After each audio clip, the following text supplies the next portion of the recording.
ఇక్కడ వచ్చిన వాళ్ళందరికీ పేర్లు అంటే నాకు తెలియదు కానీ అందరికీ విప్లవ వందనాలు. ప్రతి ఒక్కరికి విప్లవ వందనాలు. విప్లవం మీద అభిమానం ఉంటేనే ఇక్కడికి వస్తారు, లేకపోతే వచ్చేవాళ్ళు కాదు. నేను ఈ ప్రెస్ ముందట ఫస్ట్ సారి మాట్లాడుతున్నా. మరి సభాధ్యక్షులు కానీ సత్యయ్య గారు కానీ ఏమన్నా ఒకటి రెండు వర్డ్స్ తప్పున్నా కూడా మన్నించాలని కోరుకుంటున్నా. భారతదేశ విప్లవ వీరుడు ప్రజా యుద్ధ నౌక అస్తమించండు. మరో ప్రపంచ యుద్ధ నౌక మన భారతదేశం మన స్టేట్ యుద్ధ నౌక ప్రజా యుద్ధ నౌక ఉదయించుండు. ఆ ఉదయించిన సూర్యుడే మన రేవంత్ రెడ్డి గారు. ఒక విప్లవ వీరుడు అస్తమించుండు, ఒక మళ్ళా ప్రజా యుద్ధ నౌక ఉదయించుండు. ఎందుకు ఉదయించుండు అనే దాని మీద నేను చెప్తాను. ఫస్ట్ సారి తెలంగాణ గవర్నమెంట్లో ప్రజా యుద్ధ నౌక మీద అవార్డు ప్రకటించినటువంటి దమ్మున్న సత్తున్న వ్యక్తి ఎవరనంటే మన రేవంత్ రెడ్డి గారు ముఖ్యమంత్రి. అందుకు ఆయన ఉదయించండి అని చెప్తున్నా. ప్రజా యుద్ధ నౌక ఉదయించండి అంటే దీన్ని ఆధారం చేసుకొని నేను చెప్పగలుగుతున్నా. ఏమన్నా తప్పులుంటే ఎవరైనా మనోభావాలు కనుక కొద్దిగా ఇబ్బందిగా ఉంటే నన్ను క్షమించాలని కోరుకుంటున్నాను. సో ఇంకొకటి ఏంటంటే, ఇక్కడ జేబీ రాజు గారు, కంచ ఐలయ్య గారు, గాదె ఇన్నయ్య గారు, పాశం యాదగిరి గారు, ఈయన పసునూరు రవీందర్ గారు, వీళ్ళు ఎంత మంచి ఆలోచన అంటే వీళ్ళది. నా మిత్రుడు కొడుకును నా మిత్రుడిని వీళ్లకు ఆ పృథ్వీరాజ్ అన్న గారికి అందరికి వందనాలు. ఇది మధ్య మధ్యలో వీళ్ళు వస్తుంటే నేను ఉన్నది మర్చిపోయేటట్టున్నా, అందుకు క్షమించాలి. అయితే వీళ్ళు 5-6 మంది కలిసి ఏం చేసింది తెలుసా? యాదగిరి అన్న మీరు మహా మేధావులు అన్న, మీరు జేబీ రాజు గారు, మన కంచైలయ్య గారు ఇంకా మేధావి. మాతోని కాదు. ఇప్పుడు కృష్ణుడు ఏం చేస్తాడు తెలుసా? కృష్ణుడు యుద్ధం చేయడు, అర్జునుడు ముందుకు దోస్తాడు. అందుకు ఏమి చేసిండ్రు?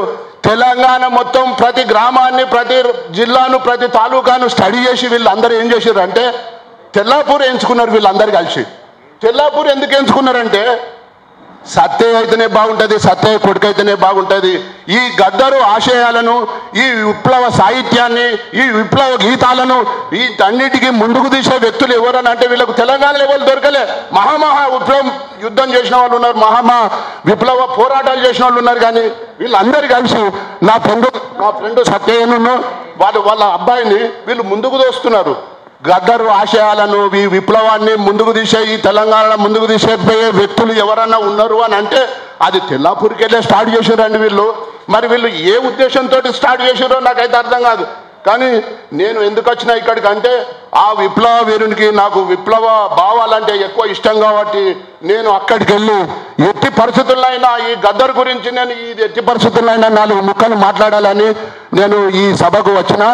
సో ఈ అవార్డు గద్దర్ విప్లవ పీఠం అని ఎందుకు పెట్టకూడదు? అవార్డు గద్దర్ విప్లవ పీఠం ఈ అవార్డు అని ప్రతి దానికి మీరు భక్తులు ఉన్నారు ఇక్కడ, మేధావులు. నేను అంత మేధావినేం కాను.